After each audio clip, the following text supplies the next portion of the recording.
Anong mensahe ang kailangang marinig ng mga Cancer sa buong week na to? Pwedeng nangyayari na itong magiging reading o mangyayari pa lang. Kung hindi man para sa inyo itong magiging reading, di baka para sa someone na malapit sa inyo o sa someone na kakilala niyo mismo. Baka may lumabas na gender mamaya, gawin niyo na lang energy, masculine at feminine energy. Pwede rin naman na huwag niyo pansinin ang gender. Hindi ko masasabi kung anong magiging reading, kung positive ba o negative. Depende sa kung anong mapipick up kong energy. Walang masama kung papanoorin ang Sun, Moon at Rising Sign kasi baka alinman sa mga yan ay mag-resonate na sa sitwasyon nyo. 4 lang kinuha ko pero naging 5. Buti kasya sa screen. Kasi nung nakaraan, ang laki nung card eh. Ito maliit na lang. So, ang bida natin ay babae. Pwede ring lalaki kung introvert siya. Okay? Pero again, ang bida natin ay babae. Pero nanay na yung babae. Sa bagay, marami naman akong description. So, kunin nyo lang yung info na sa tingin nyo ay fit sa sitwasyon nyo. Ulitin ko, ang bida natin babae. Pwede rin sa lalaki kung introvert siya. Kunin nyo lang yung info na sa tingin nyo ay fit sa inyo sa description na sasabihin ko ha. Nanay, kasal, may trabaho, mayaman, businesswoman, boss, pensionado, senior. So, ang dami kong description, di ba? Kunin nyo lang yung description na sa tingin nyo ay fit sa sitwasyon nyo o sa kakilala nyo. Ha? Ngayon, whether nangyayari na to o mangyayari pa lang, pero sad siya dito. Ano yung nagpasad sa kanya? Anything na may kinalaman sa truth. Kasi may clarity card tayo eh. Nandito yung the sun. So may something siguro na na-reveal sa kanya by accident o siya mismo ang nag-research. Whether ginusto niya in short o hindi.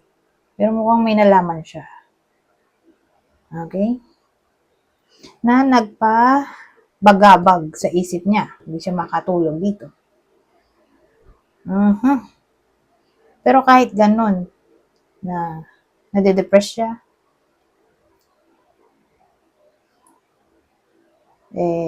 nagpapakatatag siya dito sa bandang huli. Ito na yung possible outcome na sa kabila ng sadness niya o problema niya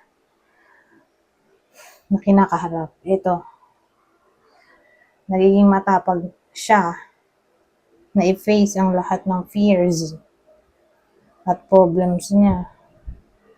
Ang tanong, ano kaya itong dasan, no?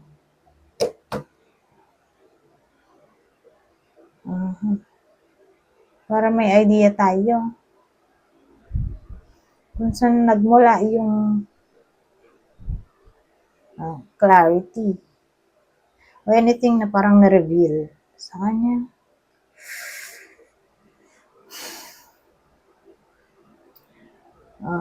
O truth.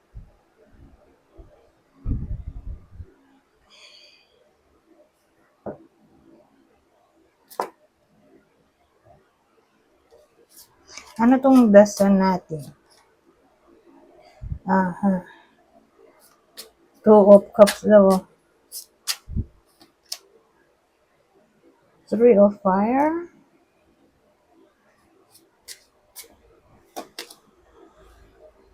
Ay, Two of Earth. Nagpa-balance dito. Ano kaya yun?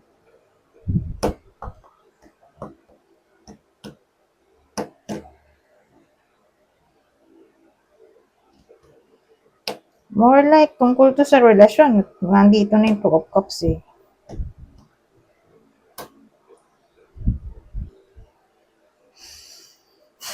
Kaya lang may Three of Wands tayo. So ano yun?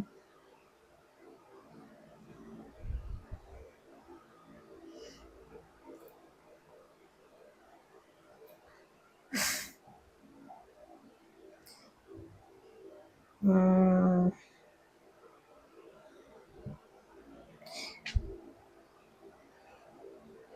kasi ito yung card ng exploration. So, may natuklasan nga talaga siya. Nag-explore siya siguro sa social media o sa cellphone. Tapos, nalaman niya na may binabalance dito yung partner niya. May, no, double yung priority niya. Eh, saan possible nagmula yung binabalance niya dito? Ito. May magkakasama silang tatlo eh. So, may binabalance pa siyang other option o other partner. Ayun, partner. O committed pa siya sa iba. Yun yung binabalance niya. Commitment. In a way na binabalance niya yung commitment niya sa original at sa bago niya. Yun yung natuklasan niya. Kaka-explore niya, ayun. Nalaman niya na may someone new. Kaya ayun, na-depress dito sa Nine of Swords. Pero kahit ganun na naging sad siya dito, nagpapakatatag na lang siya sa bandang huli. Whether nangyayari na to, o mangyayari pa lang. Ganun. Ganun pa rin yung outcome. Nagpapakatatag. Kasi ito ay courage. O courage card. Strength. Kaya nga strength card. Ay!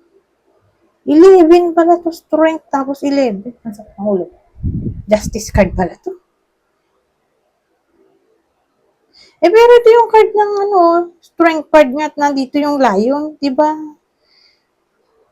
Strength card naman talaga yung lion. Saka yung babae. Bakit 11? So, nalito rin ako sa mga tangulo ko. Pero, hindi to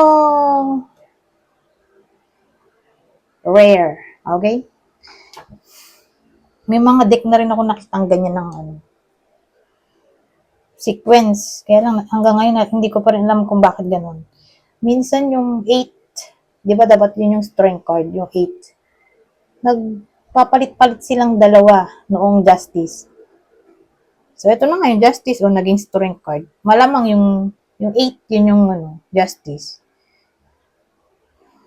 So, minsan nalilito rin ako. But anyways, huwag na natin pansinin tong 11 at mag-focus na lang tayo dyan sa strength card. Ayun o, nakalagay, courage. O courage. Compassion, perseverance. Ito talaga yung strength card na iba lang yung number. So again, same. Same lang yung sinabi ko na nagpapakatatag sa bandang huli.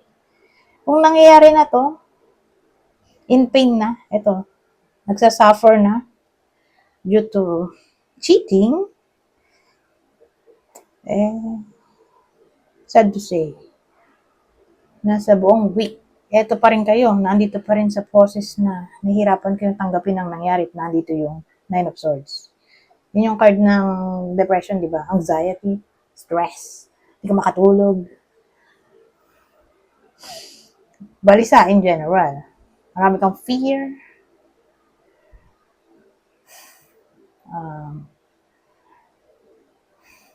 Negative yung mind.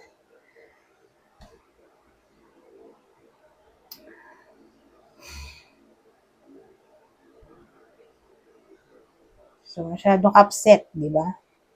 Pero at least, buti na lang nauna yung Nine of Swords kaysa siya yung huli, di ba? At least, ang huli natin ay strength card. Na, kumbaga, kahit ganon na sad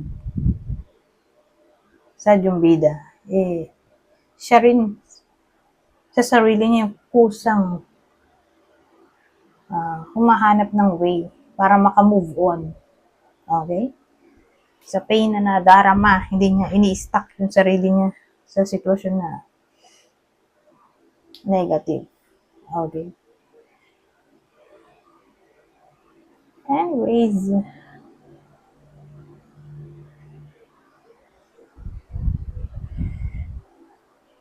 pwede rin tong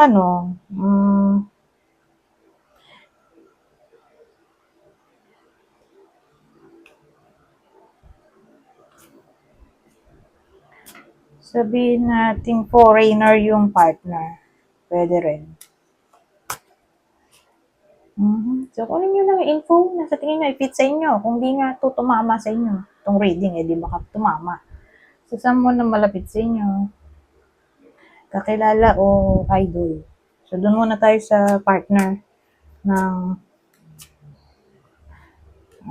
Cancer.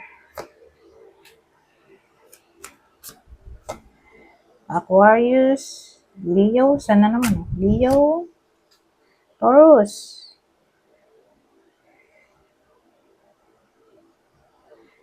Sabihin natin di tumama sa inyo yung reading, di baka tumama sa someone na malapit sa inyo. Kakilala o idol. Ito yung possible zodiac sa nila. Pisces, Leo ulit. At Gemini. Meron pa tayo dito clue. Isa pang clue. Same instruction. Kunin nyo lang yung info o clue na sa tingin nyo ay fit sa sitwasyon nyo. So, yung clue natin, kung di tumama sa inyo, di baka tumama nga sa person nyo, kakilala o idol.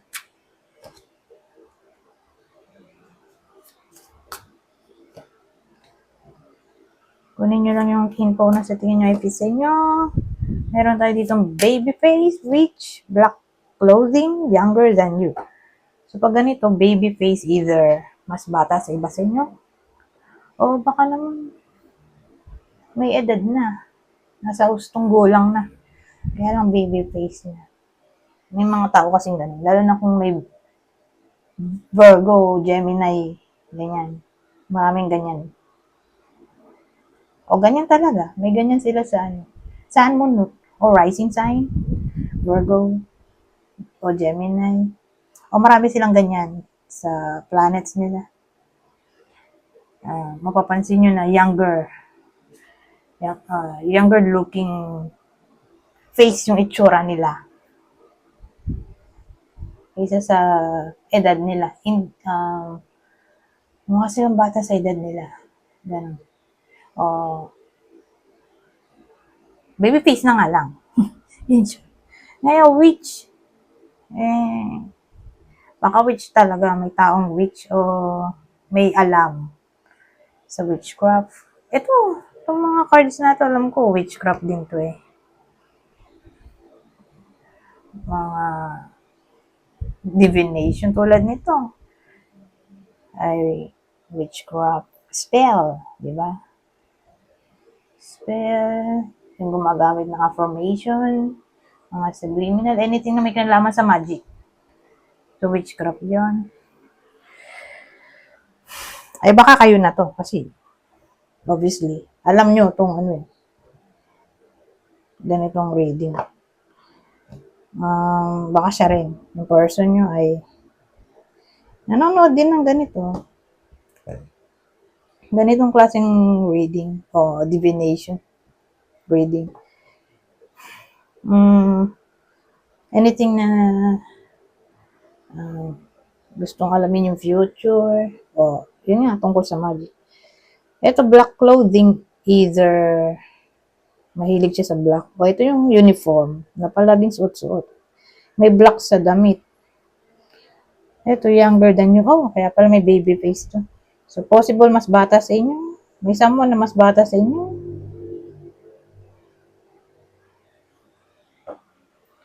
Ngayon, dito naman tayo sa susunod. Ibang detalye.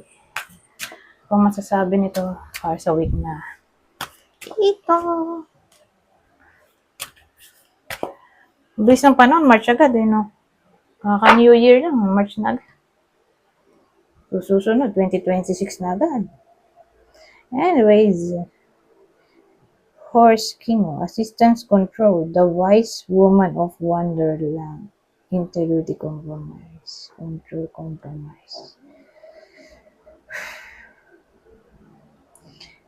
Gamitin natin yung assistance at compromise. So, ang dating sa akin, may iba sa inyo na pagbabatiin sila nung kaaway. Either pagbabatiin o magiging willing na yung kaaway na makipagbati sa inyo o kayo yung magiging willing makipagbati sa kaaway kasi pwede rin siyang vice versa.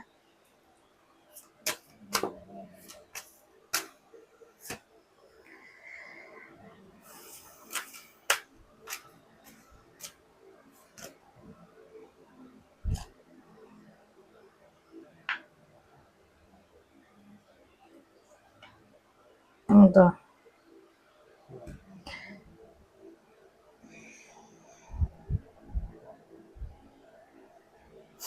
May intuition kasi tayo dito.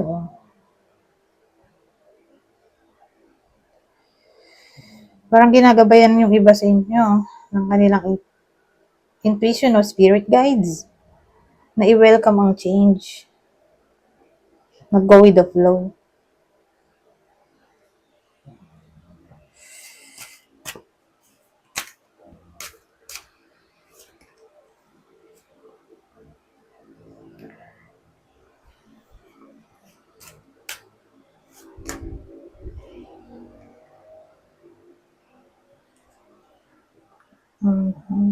Okay. Well, maraming pwedeng case. Isa doon, o ibang case ay may gagawa ng ritual all about karma. Kasi compensation ay parang kabayaran. So, naisip ko ay karma. Pagbabayarin ng iba sa inyo, yung kaaway nila, sa pamamagitan ng ritual. Spell.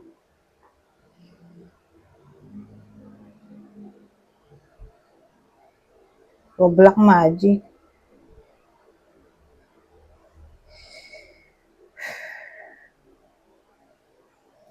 O pwede rin naman ganito. Magdadasal lang iba sa inyo. Okay? Yun yung way para makuha nila yung gusto nilang mangyari. Okay? Na para bang kapalit ng effort ng pagdadasal. I wish na matutupad.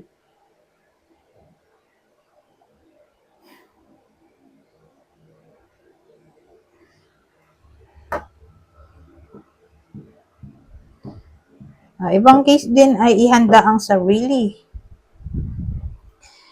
sa topic ng perseverance. So, ewan ko kung anong pwede ma-encounter ng iba sa inyo. Pero more like, mahihirapan yung iba sa inyo. Kaya ihanda na agad ang sarili.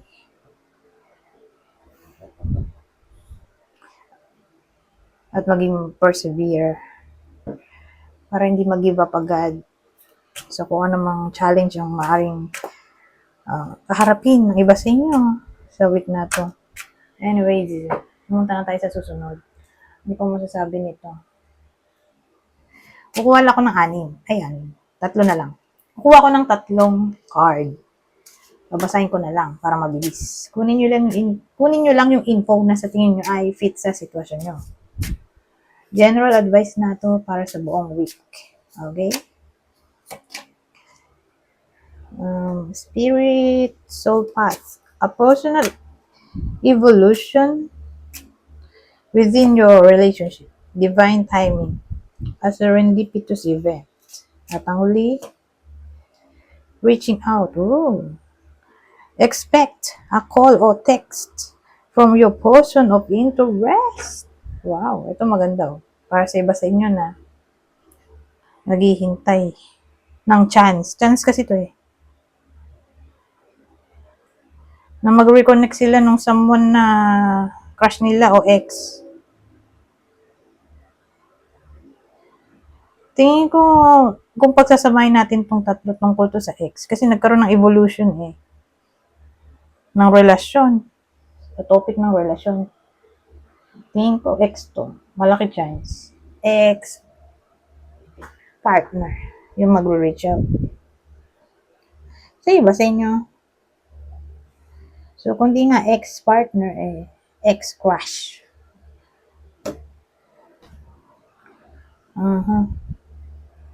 Of friend. Pwede rin friend. Sabagay, yung friend ay crush. O, ganun na rin. Depende. Okay? Anyways, kunin nyo lang yung info na sa tingin nyo ay fit sa sitwasyon nyo. Goodbye. O, no.